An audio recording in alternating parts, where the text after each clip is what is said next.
Começamos mais um Traduzindo a Economia com o deputado NVR. Deputado, ontem foi concluída a votação do PLP 257, que trata da dívida dos estados. O que sobrou, o que ficou, como é que foi essa votação? Conta pra gente. Foi uma votação muito longa, ficamos até às 3 da manhã. Infelizmente, o presidente da casa não permitiu que os movimentos populares acessassem as galerias, então foi uma votação muito fechada, muito longa e polêmica. Ocorreram avanços? Claro que ocorreram grandes avanços perto do que era o PLP 257 na sua origem, e o que é hoje, eu diria que nós conquistamos muita coisa.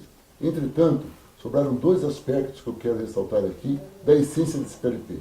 Primeiro, o PLP 257 parte do princípio que o culpado da dívida dos estados e da grande crise que vivem os estados hoje, a culpada são os servidores públicos.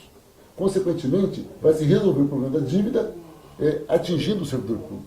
E dentro disso, sobraram dois aspectos muito negativos, em minha opinião. Primeiro, o artigo 4º, no inciso 1º, diz que por 2 anos, o Estado que aderir a esse empréstimo para financiar a sua dívida, poderá dar no máximo o IPCA durante esses 24 meses. O IPCA de correção é sobre as despesas primárias. Despesas primárias, traduzindo isso, é a folha de pagamento do Estado ou do município, mais o que nós chamamos de outras despesas correntes, que é água, luz, telefone, energia elétrica, as contas que o Estado paga.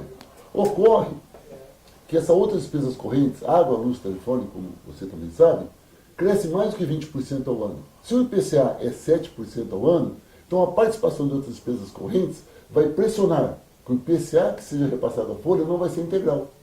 Nesse cenário que sobrou do artigo 4º, implica que nenhum Estado da União vai conseguir dar o IPCA completo para a folha de pagamento. Então, os trabalhadores perderão aí. Segundo, o artigo 7º e 8º muda uma letrinha que parece simples. Nos contratos que a União faz com os Estados, diz que o Estado tem que acompanhar, dizia antes, servidores públicos, ou seja, o gasto com o serviço de servidor público. Mudou agora para gastos com pessoal. Parece uma coisa à toa, mas não é. Servidor público é o concursado, que está em cargo político, que está na folha de pagamento. Gastos com pessoal entram, por exemplo, o serviço de lavanderia dos hospitais, o serviço de lavanderia das penitenciárias, a marmita, a comida que é comprado para as penitenciárias, vão entrar no custo da folha. Ao entrar no custo da folha, o limite da lei vai extrapolar. Merenda escolar entra nesse esquema aí? A merenda entra, muito bem lembrado, a merenda escolar também entra. Consequentemente, o valor da folha de pagamento vai subir, vai extrapolar o limite da lei de responsabilidade fiscal e, consequentemente, de fato, não será dado nenhum reajuste para os servidores nos próximos 2 anos. Primeiro, porque o gasto com outras despesas correntes vai comer parte do IPCA, e segundo, que, de acordo com a lei de responsabilidade, quando você extrapola o limite, você não pode dar nenhum aumento, nenhuma ascensão de carreira, e tem que demitir gente. Então, eu diria que esses dois aspectos da 257, infelizmente, sobraram, não conseguimos derrubar. Isso irá prejudicar os servidores públicos e vai fortalecer o conceito de que o culpado da crise, mais uma vez, é o trabalhador, não o mau gestor que quebrou o Estado. Deputado, quer dizer, concurso público, reajuste salarial e expectativa de melhora da prestação de serviço para a população, já era. Acredito que isso não vai acontecer e vai ser muito ruim. Mas não é porque está escrito na lei, eu vou deixar isso muito claro, não está escrito na lei que não terá concurso público. Não está escrito na lei que não terá reajuste. Mas está escrito na lei, se você não obedecer aqueles critérios, não poderá fazer. E esses critérios não terão como ser atendidos. Então, a consequência da aplicação da lei é que vai proibir os reajustes, e não o que está escrito na lei. Qualquer pessoa que estou conversando agora, ao ler essa lei, fala, não, mas peraí, não está escrito que não vai dar reajuste. Verdade, não está. Só que também não está escrito que a outras despesas correntes é alta, consequentemente não vai dar para repassar nada para a folha, e que gastos com o pessoal, incluindo esses que não entraram antes, vai extrapolar o limite da lei e, consequentemente, será proibido dar qualquer reajuste. Deputado, em outro programa nós falamos sobre a dívida pública, o senhor explicou como que se dá a dívida pública, eu perguntei se o senhor era a favor de uma auditoria da dívida pública, e agora foi instalada aqui uma frente parlamentar da auditoria cidadã. Como é que é esse processo? O que é essa frente? Como que é essa auditoria cidadã? Essa frente parlamentar vem em boa hora. Na verdade, essa auditoria cidadã é um movimento criado ainda no ano 2000, onde une grandes entidades da sociedade civil, OAB, CNBB, Sindifisco, são várias entidades que acham que a dívida tem que ser auditada, a dívida pública, e tem que ver o seguinte, o que tem de fato dentro dessa dívida pública. Para você que está nos assistindo, é importante ressaltar que no orçamento do Brasil, que é em torno de 1 trilhão e 300 bilhões, 45% é para pagar dívida. Ou é pagar a amortização da dívida ou o serviço da dívida. Serviço quer dizer juros.